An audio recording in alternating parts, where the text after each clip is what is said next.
Hi, I'm Ed Whittingham, and you're listening to Energy versus Climate, where my co-hosts David Keith, Sarah Hastings-Simon, and I debate today's energy challenges, highlighting the Albertan and Canadian context. If this is your first time joining us, Energy versus Climate is a live webinar and podcast that drops every other week. Visit energyversusclimate.substack.com to register for updates and get exclusive access to join our live webinars, ask us questions, and engage with us directly. Protecting, mitigating, and where necessary, managing nature is good for many environmental reasons. But is climate one of them? Are nature-based solutions naturally good climate and energy policy and public investment? On today's show, we have guest Mark Tercek. Mark is the former president and CEO of the Nature Conservancy, the world's largest conservation organization, and co-author of the book Nature's Fortune: How Business and Society Thrive by Investing in Nature. Prior to running the Nature Conservancy, he had a 24-year career at Goldman Sachs that included leading the firm's efforts to develop and promote market-based solutions to environmental challenges. He joins us to discuss the climate and non-climate benefits of investing to protect nature. Now on to the show. David is going to kick it off with just a short primer with a couple slides. So David, over to you. Happy to do it. And you asked me to throw some shade on trees, and I'm going to attempt to do that, although I personally love trees and hugged them recently. The first lesson is that trees, and indeed all the biosphere, just doesn't matter that much for the climate problem. So what you're seeing here is the total change in the carbon content of the atmosphere in the last 170 years, since 1850. And what you see is that the fossil fuel burning has been the by far dominant contribution to the change in carbon, the thing that's driving climate change. And the net effect of land use, land sinks minus land sources, is really small. It's roughly 10 times smaller or more than the total fossil fuel impact. And as fossil fuels grow over the next century, we expect it to be even smaller contributor. So, and it's important to say that this happened during a time where we had really big change in forests. So in the East Coast of North America and the US, the trees have been all cut down for agriculture, and then they've regrown as agriculture moved westward. So we had big shifts in forests, yet the net effect was really small. So the climate problem is driven by CO2 being moved from the geosphere from deep underground by burning fossil fuels where it goes in the atmosphere. But then it can re-equilibrate between atmosphere, land biosphere like trees or soils, and the ocean. And that equilibration happens quickly, and it's mostly out of our control. So what everything that's kind of nature-based solutions does is it shifts carbon a little bit between, say, atmosphere and land biosphere. So if we manage to have manage a forest or a soil so we get a little more carbon in it, we're shifting carbon from atmosphere to land biosphere. But it's important to say that that shift can be reversed on short timescales, and it can be reversed by human action, like we decide to cut the forest down, but also by climate change. And climate change can make forests burn, as we've seen in California this year. And that means that if we attempt to reduce climate risk by putting a lot of carbon in forests, we actually may not be reducing risks in some cases because we increase the amount of carbon that can come out of the forests late in the century with climate change. So the risk consequences are complicated. It's important to say that nothing we do with forests and soils moves carbon back to the deep geosphere. There are things that can do that, which I would think of as kind of true negative emissions, some of which involve biomass or trees, but in a different way. So the only things that can really move carbon back to the geosphere, undoing the consequences of emitting a ton of carbon from fossil fuels, are things like biomass that we then put the CO2 deep underground, or air capture where we put the CO2 deep underground. I am not saying these things are necessarily good. Some of them have big costs and environmental consequences, but they are things that actually do the opposite of what fossil fuel burning does. And I think the way I at least think of what trees do is not that they can do the opposite of what fossil fuels do, but that they can shift around over the next century some of the risks. And the big question is how that ties together with conservation. Great. Okay, thanks, David. I think that's handy framing, including just thinking of the timescales between fossil fuel related carbon and then the carbon that's in the carbon cycle or biological carbon. Mark, we would love to get your take on nature-based solutions, and specifically if you could talk about some of the non-climate benefits to investing to protect ecosystem services and things to do with well-being and livelihoods and flood mitigation. But then we also do want to talk about those climate benefits and, in the context of what David told us about in terms of time scale over perhaps shorter time frames, and recognizing as well, and you could help us to unpack how the recognition of climate benefits can actually allow for protection of nature at a scale in a way that's difficult in the absence of recognizing those climate benefits. So, Mark, take it away. Okay. Well, first, David's overview made a lot of sense to me, and it is important to emphasize right off the bat, as we think about addressing the climate challenge, we need to, reduce emissions to, quote, net zero by 2050, get halfway there by 2030. These are tough jobs, but job number one is eliminating emissions. That means stop burning fossil fuels, stop deforestation, but fossil fuels are where the action is. So I agree completely with David. Now, though, nature-based solutions, achieving those kinds of goals, those are easy to say, net zero by 2050, halfway there by 2030. But of course, none of the pathways are very clear, and none of us can be very confident or optimistic about any of them. I mean, this is a really hard undertaking, right? Maybe the hardest thing humankind has ever tried to do globally. So I think it's good to have all strategies on the table, and nature-based climate solutions can do a lot of good, especially in the near term. But before we get into the climate stuff, thanks for asking about the bigger picture.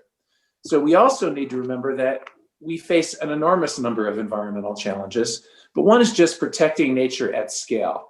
So I really learned this firsthand when I joined the Nature Conservancy in 2008.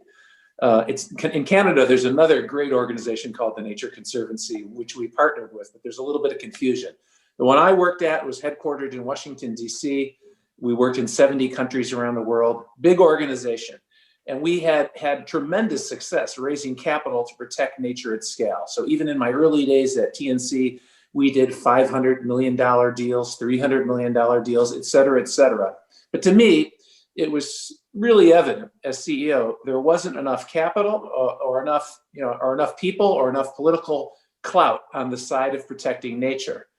And by the way, why do we want to protect nature? Well, environmentalists like me, and probably some people on this call today, we just think it's the right thing to do. We want future generations to enjoy a natural world equivalent to the one we enjoyed. We think it's the morally right thing to do. I think that's the right reason to protect nature.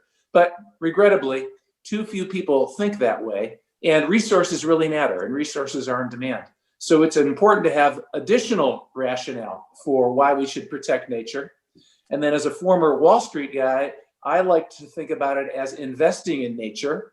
We can think of nature as natural capital or green infrastructure. I didn't invent these ideas. Conservationists and academics were talking about it before I joined TNC.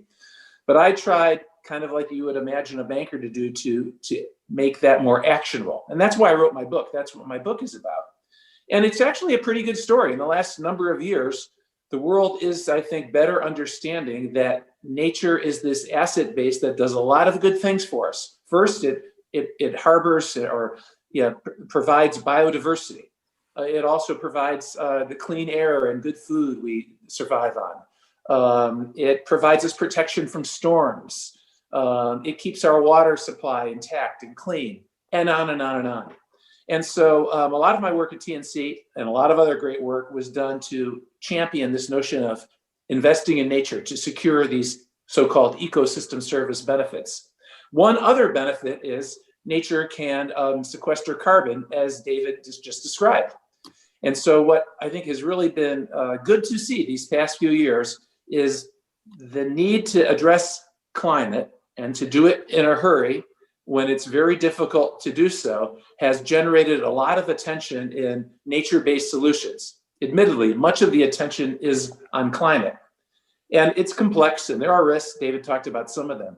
But I'll wrap up by saying there's some really exciting stuff underway right now. Like the private sector, I live in Washington, D.C., so it's pretty hard for me to be optimistic about federal government these days. Maybe that will soon change.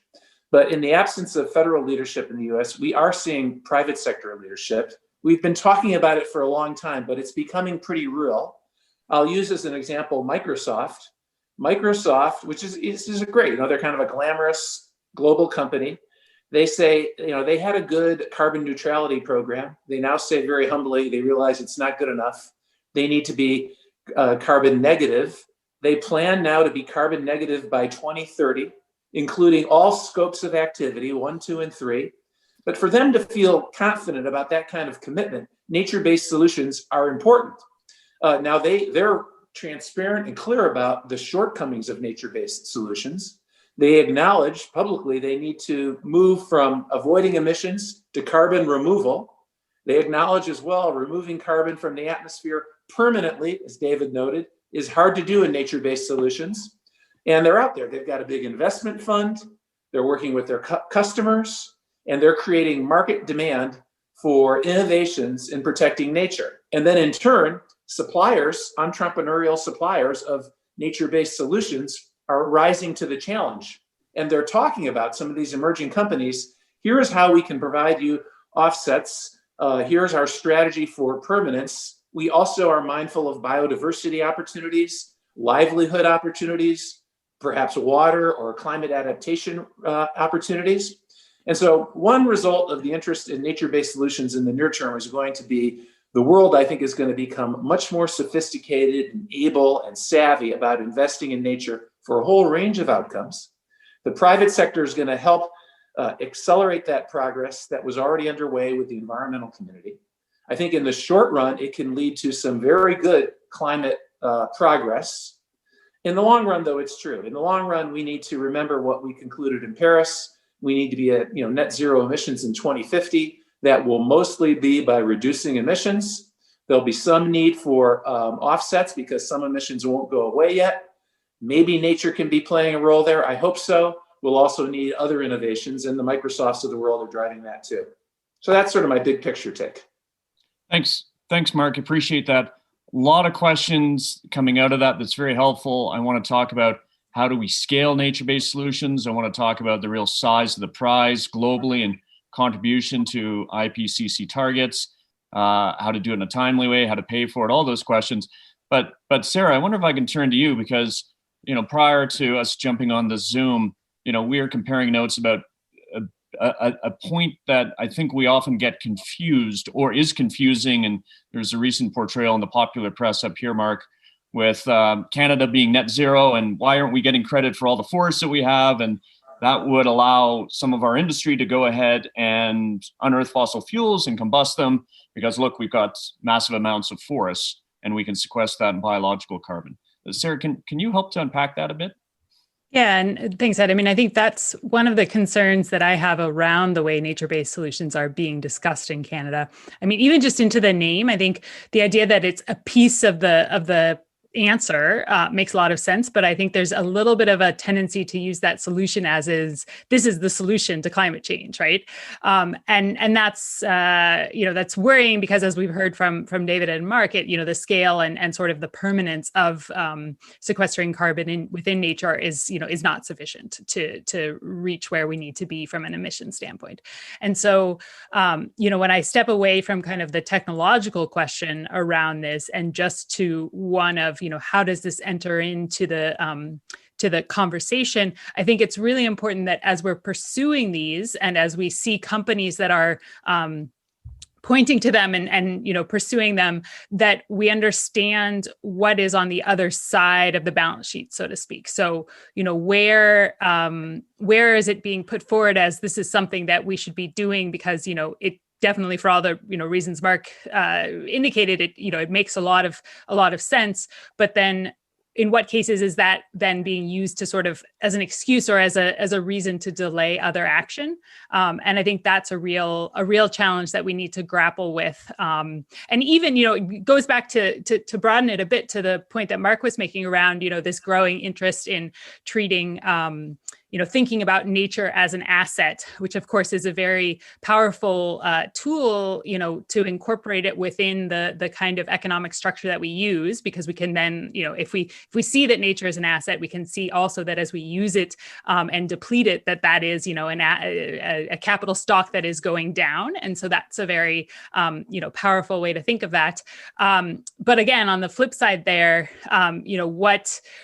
what challenges, or to what extent does that open a pathway to sort of actually just do that depletion? Because you say, here's this great asset that I have there. And so this is a topic that I think for me, it brings up a lot of these sort of questions around the broader system that we live in and the way that solutions like these enter into the political discourse. I think there's a lot of room as usual for good debate and discussion on it. I do think that some of the things that I've seen come out in Alberta in recent times where people say, yes, we have, big forests in Canada. So, haven't we done everything that we needed to do, is really, risks to both undermine the climate question, but also, the good work that needs to be done around preserving natural capital.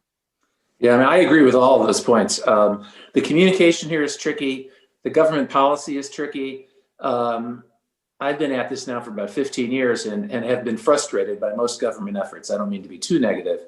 Now, it's not like the private sector gets everything right. The private sector makes its fair share of mistakes too. But I do think right now there's a change underway, and the private sector leaders are trying to get this right. And this initiative, the Science-Based Target Initiative, I think is amazing because it addresses all of the points you just made. And something like 1,000 companies have signed up.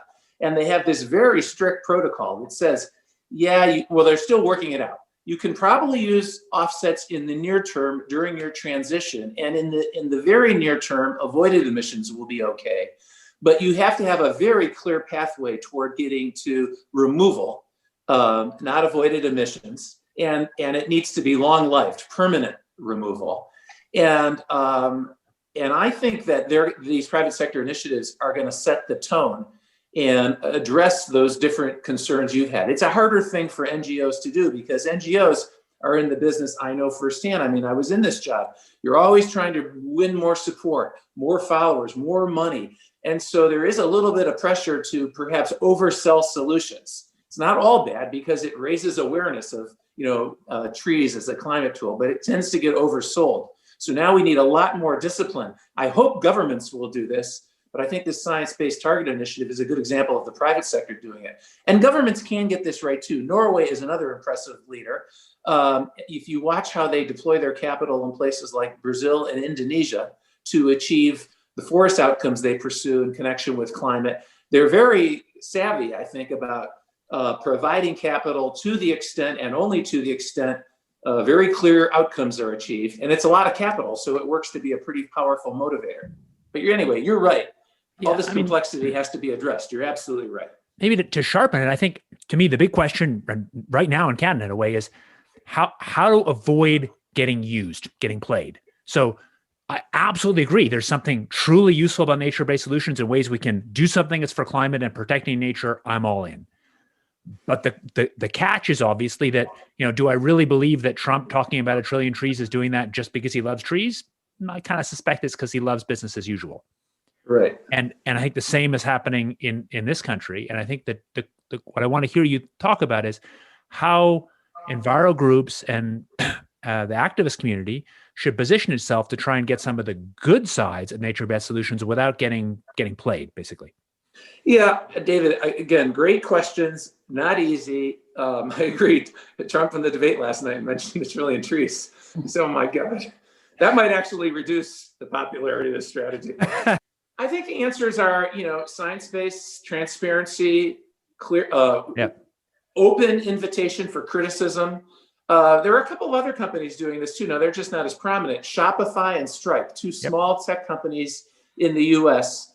The dollar amounts. Shopify would be Canadian, excuse me. Oh, I'm so and we can go into all the singers that you may think are American that are actually Canadian singers, but we will leave that for another episode. I apologize. Well stated. Anyway, these guys, again, really clear-headed. We want to be leaders in doing what we can as a corporate, achieving the climate goals. We want to get our customers, our workers, our suppliers involved. We want to use offsets to accelerate progress. We are aware of all the shortcomings. Here they are. I think it was either Stripe or Shopify. One of the two put out a request for proposals recently for their first offsets, both tech-based ones and nature-based ones. But one of the rules were that if you submitted a proposal, they would all be made transparent, even the ones that were declined. And the critique of them, I think in this case, was provided by Carbon Plan, a good NGO focusing on this stuff. And I just think it's kind of a sea change happening right now in transparency, in kind of hard-headed assessments of what's good or bad, what can be done short-term through these initiatives, where they fail. Another good discussion that I like in connection, it's new in connection with nature-based solutions, is critics are saying, listen, companies who have your own carbon plans, even if there's not much room for carbon-based solutions in your most ambitious plan, you can still support this stuff because it's climate positive, it's nature positive. You can help vulnerable communities. You can protect biodiversity. So we've got to be aware of the risks and the shortcomings. We've got to hold people accountable. In my country, the US, we have an enormously urgent, overdue need to accelerate the regs that will really allow this to scale up. But broadly speaking, I would say right now, all this debate about nature-based solutions, the pros and cons, the science papers that are saying huge amounts can be accomplished, the critics saying it's not as good, et cetera, it's introducing a new kind of transparency and reality that I think is really going to be great for progress. I just wanted to come back quickly to the Norway example, because I think it sort of comes actually back to the point that I was trying to make, which is, I think Norway, of course, has done a good job, as you say, of pursuing this in a meaningful way in partnership with other countries that's led to good outcomes. The cynical take on it, of course, is that the government saw that they needed to do something to reduce emissions, and they didn't want to touch their core business, right? They wanted to continue to increase production of oil and gas. So I think that's to me that's again, you could say, well, it's certainly much better than they've done that over the past history. And that we are where we are now because of that. But at the same time, it's good to be, I think, wary of sort of what sits behind that and those alternative motivations. Well, again, I agree completely. I don't have a glib answer to that on the one hand. On the other hand, though, given the urgency of things, we can't let perfect be the enemy of the good. We have to make progress fast.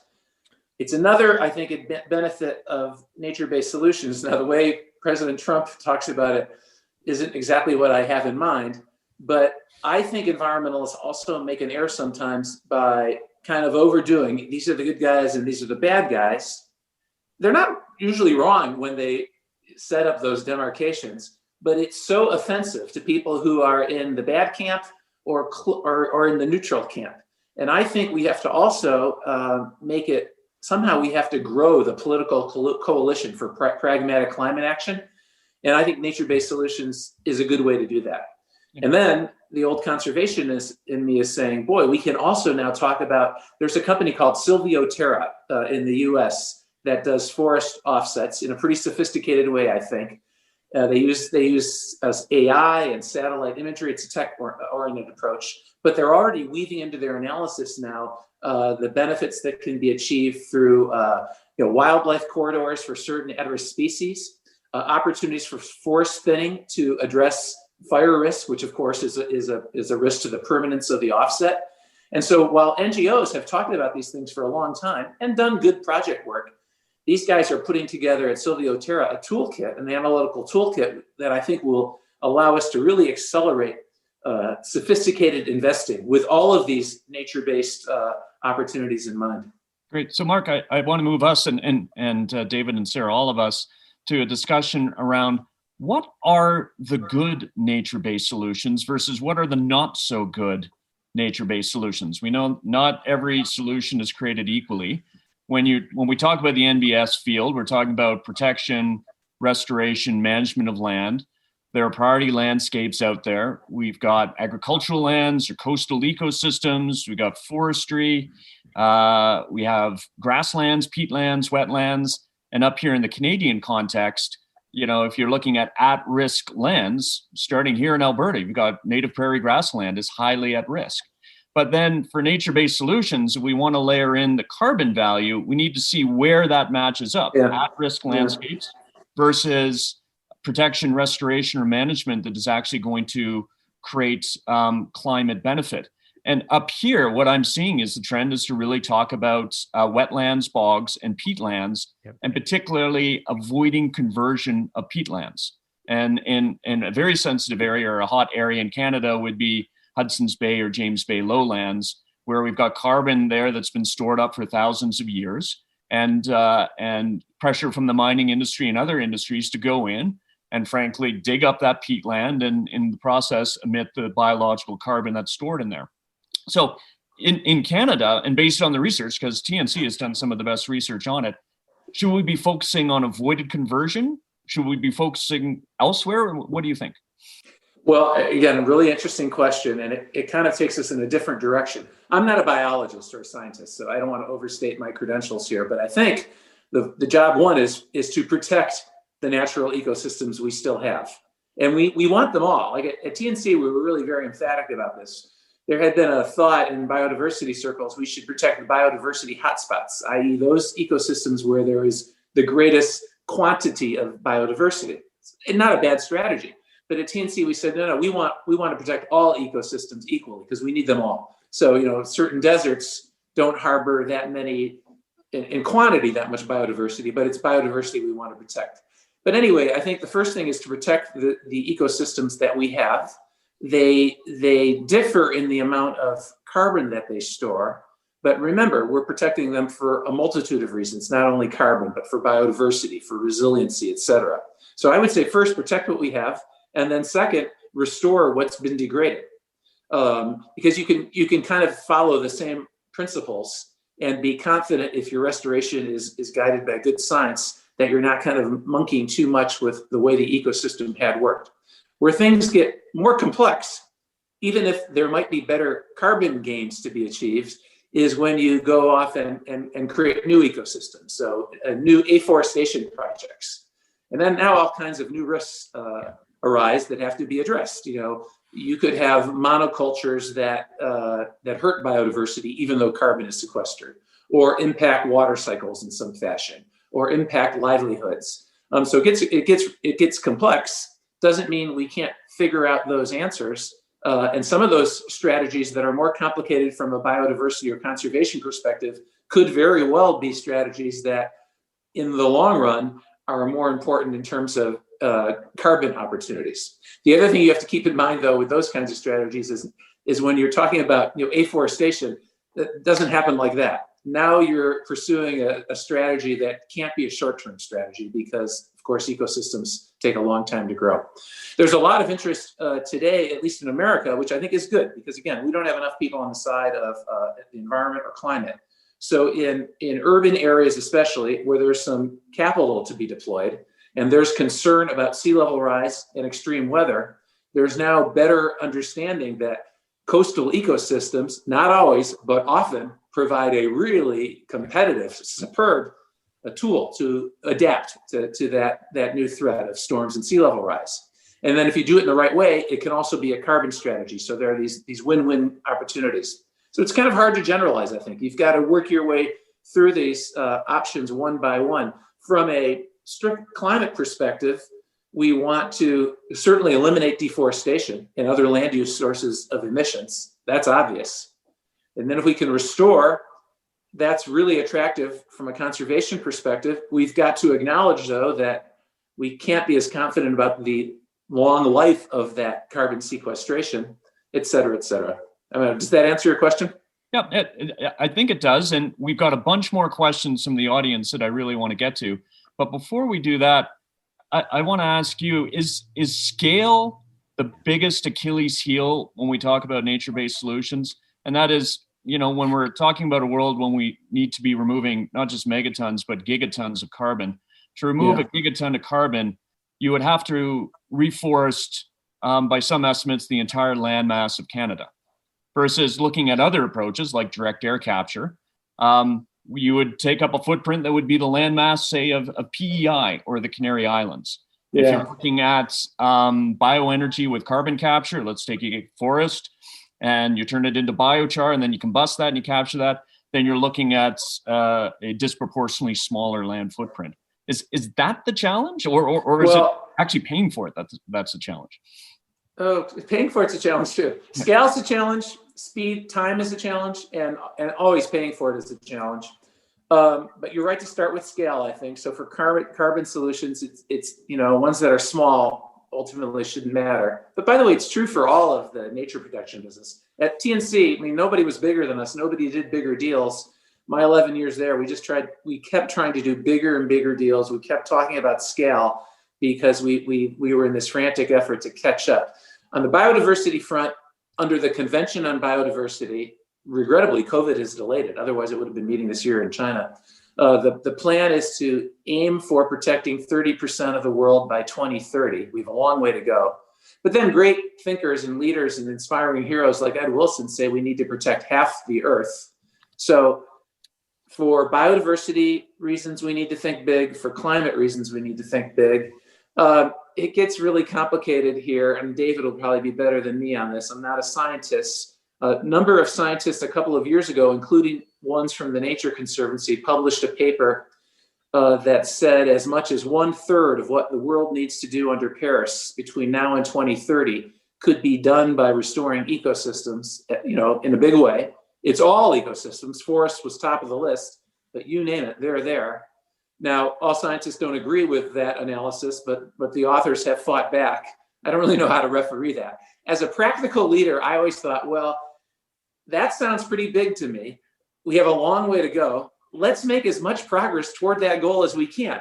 And then if we start hitting constraints, we'll deal with it. But let's not today choose to not pursue that strategy because we don't think it can be quite as big as 1/3. But I don't know. I'm curious what David thinks on this. David and Sarah, you're not going to let the 1/3 stat go. Well, so again, with the really big framework of long-term climate risk, which is fossil carbon in the atmosphere, trees don't really change the long-term risk, but short-term risks always also matter. So I think the 1/3 is high, but in some way it doesn't matter. I really agree with what you said, Mark, which is the near-term decision is, should we go hard on both things? Yes. I think the division is also what you said, Mark, that if you're talking about protecting existing ecosystems, it's really clear there's a win-win. When you're talking about growing trees in new places or other new biological changes to get carbon benefit, then there are real questions. Let me give you a clear Canadian one. So it turns out if you plant new forests, boreal forests in the north, it's not clear you have a climate benefit at all. Because on the one hand, you've taken carbon out of the atmosphere. That's a plus. On the other hand, trees are dark. They're especially dark in places that get a bit of snow.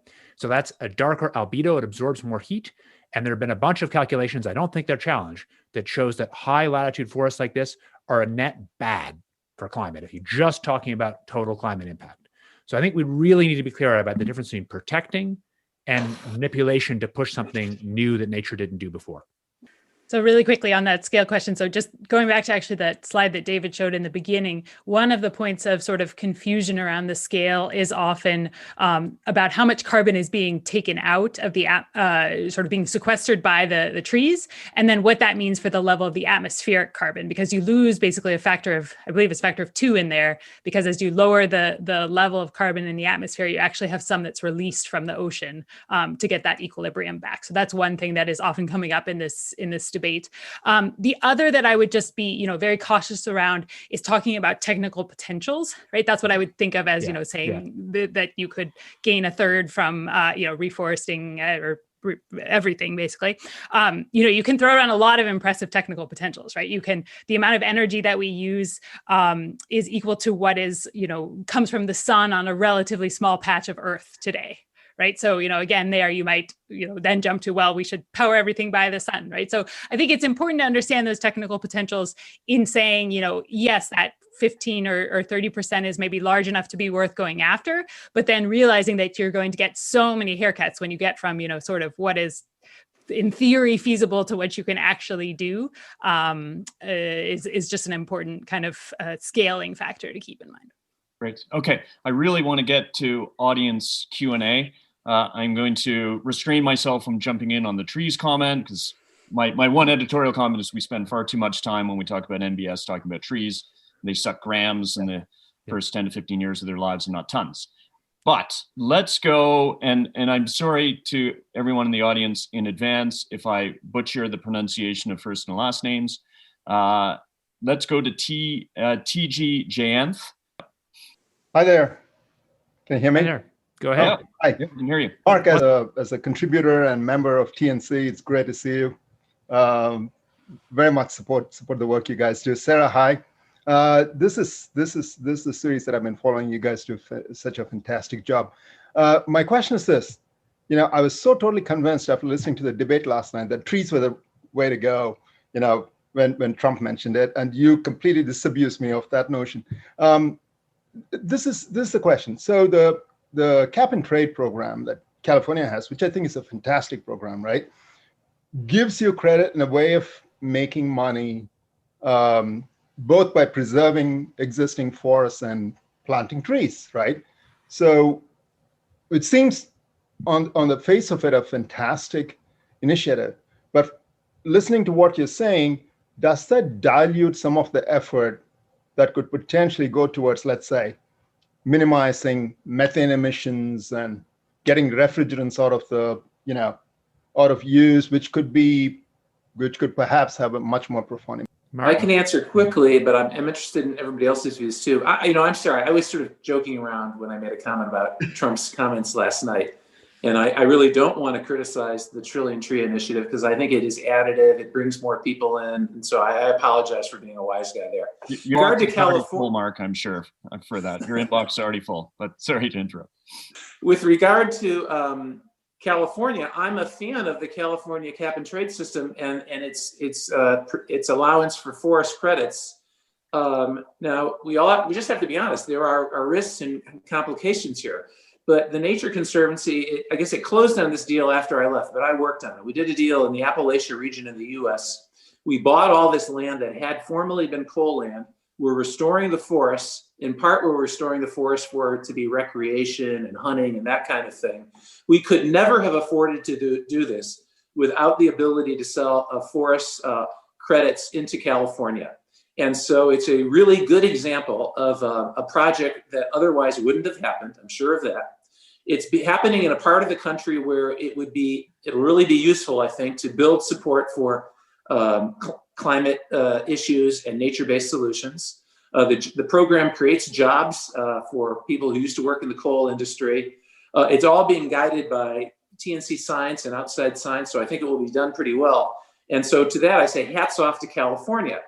Critics would say, yeah, but Mark, what happens if that forest catches on fire or some disease comes and wipes it out? Then emissions will have occurred in California's program that shouldn't have occurred because otherwise those emissions would have been eliminated or a better offset, some sort of methane in your example offset would have occurred. Yeah, there are such risks, and so then you need to factor in insurance or buffers for these forest programs. It's kind of complicated. But my take is I think it's great that California does that. It's a pretty small part of the program. It's already generated a lot of funding for investments in forests across the U.S. I think they're now allowing that to happen outside the U.S. too. With all that work is coming a lot of innovation and new thinking. Even in the project I described for the Nature Conservancy, some stuff will probably go wrong. Yeah, we never did a project just like this before. And that gets the wheel turning and progress happens. So I think it's good that California is doing that, but we also have to acknowledge the risks that go with it. Yeah, and Mark, I want to follow up on that. So with those wildfires, you had a bunch of California LCFS credits, reserve credits that literally went up in smoke. So It's good that they are reserve credits, and now the obligated parties have to go and seek new credits. But then those obligated parties, I imagine that say, would never do that again. We're not buying forestry credits. We're going to go with something that just has right out of the gate higher permanence. I think something else will happen, or I hope something else will happen. It seems to me insurance schemes will arise whereby you can, think about how insurance works. Like if you only have a couple of players, it's very expensive and risky. But when you have these big pools of players, then you can at low cost buy insurance. And so you'll be able, I think, to buy something that will work like insurance so that if ecosystem A or B is hurt, there can be a buffer that provides the offset that you were counting on. So that's what I expect to see happening over time. Smart solutions to go after the shortcomings of nature-based solutions. Permanence is only one of them. Additionality is another, et cetera, et cetera.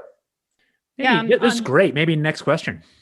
Oh, I had actually one thing I did want to jump in on TJ's question, which is I think it's really interesting because to me this is a question for the nature-based solutions, but it's actually really more a fundamental climate policy question, right? So you're saying we have these two different options. There's reasons to think this one is maybe better or that one might be cheaper. What do you do with that from a climate policy perspective? And I think there's one answer which is very clear is you try to design climate policy in a way that is sufficiently ambitious and can ratchet up that ambition if you're able to sort of get to those targets, right? So in the case of a cap and trade, a lot of thinking about what you do with a price floor, with lowering the cap in future years automatically if you find that you're reaching it, so that if the nature-based solutions, for example, does take off in a big way, then you're not you're using that to expand the emission reductions that you're getting rather than shifting them from one to the other. And then it leads also to some questions that I think, the academic community is still really struggling to understand, which are, what kind of things do help improve acceptability of climate policy? And then also, is it better to have, this one big coherent climate plan? Or as, some of Leah Stokes' work has shown, you should throw a lot of different policies in there. And, her idea around the sort of fog of inaction where policies happen. So I think there's still a very live discussion around what is the best way to achieve those desired outcomes. That's not always clear. Great. Okay. Brendan Villar has a question. I forgot, by the way, our poll 1 results. I think nature-based solutions are important for tackling climate change, should be supported through policy and significant public spending. 3/4 of you agree. About a quarter of you don't know. And then one lone brave person, she or he disagrees. We're going to come back to rerun this poll in about 15 minutes. But Brandon, over to you. Hey, so I run a software business and we actually have a carbon removal budget. When we first spent our carbon removal budget, we actually went with nature-based solutions, given the low cost of those offsets. But since learning more, it's concerning that a lot of companies are spending money on nature-based solutions instead of sending that money to more permanent solutions like direct air capture. Are you guys concerned that maybe nature-based solutions is taking money away from investing in the R&D and maybe the early stages of more permanent solutions, which will make it slower for those to scale up? Sure. Yeah. Oh, go ahead, David. I'm certainly concerned that the very low-cost nature-based solutions that mostly come from project-based offsets were operating a bit like the old indulgences in the Catholic Church, where you pay a little bit of money and your sins are absolved. And I think the idea that you can now fly in an airplane or whatever and pay a pretty small amount of money to offset carbon, with the idea that that's somehow undoing the carbon consequences of that flight. And I think the answer is it really doesn't in the long run. And to me, what we need to do is start to really think about two markets, where one market is about long-term transfers of fossil carbon in and out. So that's the thing that, fossil carbon drives the problem. And if you have ways to shove it back in the ground by not just direct air capture, where I happen to be involved, but biomass with capture or adding alkalinity to the ocean, anything that's permanent with all the problems you have, then you've really reversed it. Whereas I think you think about nature-based as a separate pool, which is useful, which has these great overlaps with preserving nature, which is a kind of short-term capacitor, if you like, that helps us manage the climate problem over this next half century, but that doesn't undo the risks of taking carbon, fossil fuels and burning them. Yeah, the only thing I would add, David, I'm sorry, I didn't catch your name, but the question captured this. I think it really is important that there be demand now from the private sector or from government players for nature-based solutions, fine, but for these really important technological-based initiatives that can store carbon on a permanent basis. And it's encouraging because such demand is arising from the companies we've been talking about. Yep. And I expect we're going to see a lot of really exciting activity here in the period immediately ahead. Yeah. And Mark, Mark, David, Sarah, is that activity going to be happening in the voluntary market? Is it going to be happening equally in the compliance market? And what do you do with a big price differential? Because if you look at it in compliance markets, the price is much higher than in voluntary markets. And so you would look at that and you would say that the market, when it has a choice, would pay much less for nature-based solutions than when the market is forced into pursuing it as a compliance pathway. And I say that, Mark, because this is a live conversation right now in Canada. We're in the process of implementing a national clean fuel standard that's going to be very similar to the California LCFS. And there is some discussion around this being a compliance pathway in Canada's federal industrial carbon pricing scheme as well. So I think one thing, just a sec, compliance pathway with project-based offsets, is that right? Yeah, so it's not concluded, but it is a conversation. Yeah. So I think this fundamental thing that the transaction in a project-based offset is fundamentally different from a regular economic transaction. Let me just take a second to say this. Like, if I'm selling oranges, Ed, and you're buying oranges, we've got this nice counterbalanced incentives. I want the price high, you want it low, we can settle. And the original cap and trade schemes actually looked like that, because government said, we don't care what you businesses do, but at the end of the year, you only got so many emissions credits. If you don't have the right number at the end of the year, we crush you. Because that was an absolute thing, not relative. But it's important to think how different a project-based offset is. So in a project-based offset, you get money for the difference between what you actually did and what you would have done in some hypothetical that no one can observe. And you have every reason to exaggerate. So in that case, the right way to think about it is, I'm trying to sell you oranges, Ed. You're trying to give me oranges, but this is all under the orange arbiter, Sarah, and really it's to both of our incentives to exaggerate the number of oranges. So it's to my incentive to say, I was going to build this just terrible project that had destroyed a huge amount of land or emitted a huge amount of chlorofluorocarbons or some other greenhouse gas, but because Ed paid me this money, I'm not doing it. And then we both have an incentive to trick the regulator, Ed, you and me. We both have an incentive to make that counterfactual look really big. And we know much more about our business than a regulator. So it's really easy for us to mess with, in this case, her, and to exaggerate the total transaction. And that's why the cost is low. I think that's a fundamental problem with project-based offsets that's true both for nature-based ones and for all the other normal project-based offsets or industrial. But going back to say peatland. Sorry, that was long-winded. No, that was good. And when I open this up, but going back to the peatlands example in the lowlands of Hudson Bay and James Bay. So let's say you're an indigenous community or First Nation there, and you've got a temptation. You've got mining companies that want to mine on your traditional lands. They're presenting a very clear economic incentive to do that. Your economic incentive to not doing that is to prove that there's a threat and then to monetize that through an offset system. And we know that avoiding carbon conversion in peatlands is good. Keeping those peatlands in place for a whole bunch of biodiversity reasons is good. Why shouldn't we allow an Indigenous community to do that? I think the challenge is the counterfactual accounting.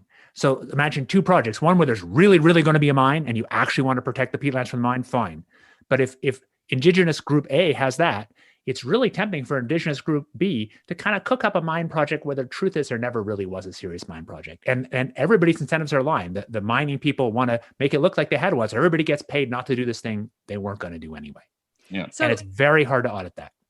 I'll come back with a bit of a sort of positive take from Mark, on what these things can do. Yeah.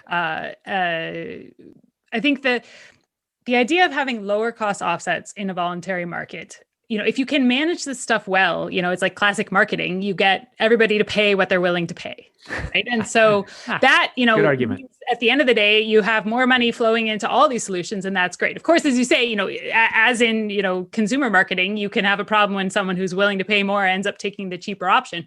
But I think that is a good guiding principle to think about what we might be trying to do here. And I think there is a really credible claim to make that, especially when you start talking about some of the corporates, that some of these lower cost opportunities can be an on-ramp to more serious action, right? And so you've seen that happen with, certainly on the renewable energy side with Microsoft and others who started out really buying, renewable energy certificates that we might argue today are, not of particularly high quality, but it put them on an on-ramp to actually now directly investing in renewable energy projects, and similar to the asker of this question, if your first move is you're faced with buying into these more expensive carbon removal, you might never get onto the ladder. But if there's a space for you on the ladder with these lower cost options, and then there is a way to make sure people are raising their level of ambition, I think that can be a very powerful tool. Got you. Mark? Nothing much to add. Those are great answers, I think. Okay. Great. Well, let's go to Robert Tremblay. You've got a question and around coming back to Canada, taking credit for its forest and how it factors into to NDCs. So this is going to be a fun topic. Go ahead, Robert. Can you guys hear me? Yes, we can. Perfect. Yeah. So Thanks for the intro, Ed. So basically, the question I had is, here, like I think I've heard Danielle Smith specifically mention a lot of times that we need to look at Canada's forests as a way to kind of look at, where Canada is actually carbon negative. And I guess my question is that how can Canada take credit for the forests since we didn't really have a role in putting them there? And I guess it's kind of around the additionality of how you look at sequestered through forests and natural resources. Okay, can Canada take credit for forests that it had nothing to do with planting in the first place, and say factor that into its NDC? Who wants to take a crack? Maybe Mark? Well, I was hoping one of you Canadians would. No, I think it's sort of the same kind of question, right? Like those forests, you're creating this strange counterfactual thing. No, you do not deserve credit for protecting those forests, in my view, going forward. And they do not belong in your NDCs. I don't know what more to say about it. It's almost an offensive question. I mean, we could go that way and we'd have a slippery slope and a spiral into, zero opportunity for climate progress. I think the better way to think about it is it's the developed countries that are responsible for putting most of the carbon in the atmosphere. Our developed countries have done varying degrees, very different kinds of levels of forest protection. So Canada is probably at the top. It varies. But we're the historic source of the emission. We benefited from that economically. Now there are developing countries or poor countries with forest systems intact. We really need to protect those ecosystems. It does seem kind of outrageous for the rich world to just demand that the developing world do that on their own account. And so it's time for the developed world or the rich world to step up and pay for that one way or another. So in Paris, there were provisions for carbon or climate aid, not nearly as big as they should be. The US is probably lowest on the list in terms of being exemplary here too right now. But that's what I think ought to be happening. And then, it's in those countries where your counterfactual, David, will be easier to be comfortable with. Like it's quite easy to, we see it every day. We can see that the struggle in the Amazon in connection, especially with soy and also with cattle. And actually, it's been a pretty good story. And Brazil has been pretty heroic in my view. They've been assisted by some, enlightened Western companies who have tried to organize their buying power to support better practices. They've been assisted by some philanthropists, aid like Norwegians, and then, organizations like TNC. But Brazil did most of the work, and it's a damn good story. Now, it's one of those stories that the fight goes on forever with every passing day, and as population grows and as people rise out of poverty and their diets change, the pressure only continues. But that's where the action should be, or the attention should be focused in terms of protecting forests, in my view.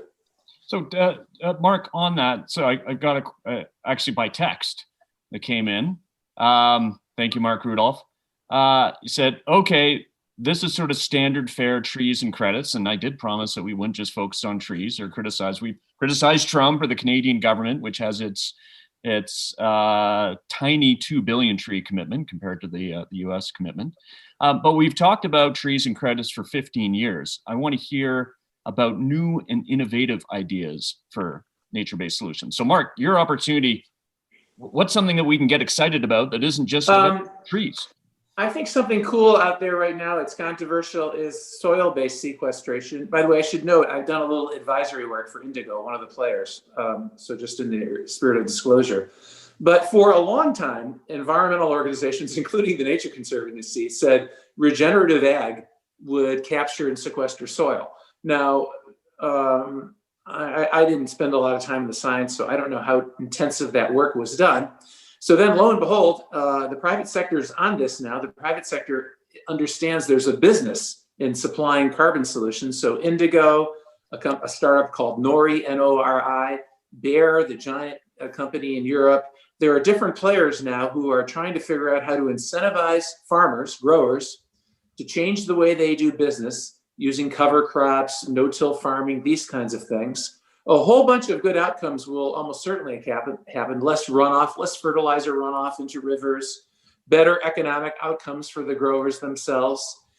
It's a little bit murky, though. And now there's another science debate about, well, wait a second, how much soil-based sequestration can really happen? How permanent will it be, et cetera? The verifying organizations are on the case. And I think it's a pretty healthy dynamic. I think we're going to learn a lot very soon about how well soil-based sequestration will work. In my own view, I'm sure it will work in certain soils and situations. Whether it can be as grand as some of its champions hope, we don't know yet. I hope so. And the capital is being deployed to figure out how to measure and verify this quickly. Prospective buyers of offsets, all the guys in the news who say they're going to buy offsets, they're paying close attention. So stay tuned. I think that's soil is one interesting area. I mentioned coastal ecosystems for resilience, but also to capture carbon. Another thing on the mind of people these days is, hey, can we plant trees? Environmentalists have done such a bad job for less fortunate communities. We've done this globally and we've done it at home. So in the US, it's a dismal record. Good news, environmentalists now know that and want to do something about it. So the questions are arising, hey, can we bring green infrastructure into cities? It can be a source of investment. It can be a source of jobs. Trees might absorb particulate pollution in the air and improve health outcomes. And maybe there's a carbon angle there too. So there's a lot of stuff underway in all of these areas right now. Great, thanks. That's helpful. And just, to point out in Canada, a big driver of nature-based solutions is also Indigenous reconciliation. When we're talking about less fortunate communities, I don't think those of us on this panel today are particularly qualified to talk about that, but it might be something that we tackle in the future. Ed, I might just mention, though, one of the most fun things I got to do in my job at the Nature Conservancy was to visit the Great Bear Rainforest a couple of times. Cool. And spend time with the Indigenous people who talk about heroes, who have passed on so many opportunities that could really have exploited that extraordinary ecosystem. And then if those communities can benefit from any payment for ecosystem services, I think we should prioritize that kind of thing. Great. Okay. So you've seen the second poll is launched, the closing poll. We swung some opinions away from nature-based solutions, and they should be supported through policy and significant public spending. But I think that's just a consequence because we took away the I don't know option. So for you. I think one big lesson is this ever the right conversation for Canada, given the sort of scale of nature, the unmanaged ecosystem compared to the size of the country and the fossil industry? This is the place to have the conversation. Great. Why don't we leave that as a concluding thought? Thank you, Mark. We're so grateful that you joined us today. We learned a lot and really appreciate your time. We know that you're very busy. Thank you for inviting me. It was a lot of fun. Great discussion. Thank you very much. Keep up the great work. Love to have you back. We look forward to seeing you back here in a couple weeks' time when we get to debrief the U.S. election and the implications for Canadian energy and climate policy debates. With Leah Stokes. Bye-bye. With Leah Stokes. That's right. With Leah Stokes, you won't want to miss that one. Thanks for listening to Energy versus Climate. The show is created by David Keith, Sarah Hastings-Simon, and me, Ed Whittingham, and produced by Eva Wojnijescu. Mika McFarlane provides webinar support. Our title and show music is The Wind-Up by Brian Lips. Sign up for updates and exclusive webinar access at energyversusclimate.substack.com. Interact with us live every other week and subscribe to the podcast on Apple Podcasts, Stitcher, Spotify, or wherever you listen.